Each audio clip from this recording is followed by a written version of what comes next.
আমরা এখন হোটেলে চলে এসেছি। বেনারসে আমরা ছিলাম অলকা হোটেলে।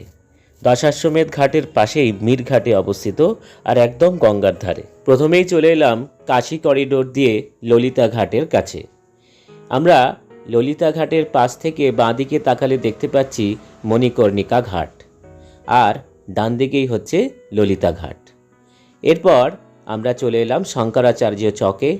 এই শঙ্করাচার্যতে কিন্তু মোবাইল নিয়ে ঢোকা যায়, কিন্তু সামনের যে গেট আছে সেই গেটের পরে আমরা আর এগোতে পারবো না। এই গেট থেকেই আমাদেরকে আজকে বিশ্বনাথ মন্দির দর্শন করতে হবে। বিশ্বনাথ মন্দির দর্শন করে আমরা চলে এলাম সোজা দশাশ্বমেধ ঘাটের আরতি দেখতে।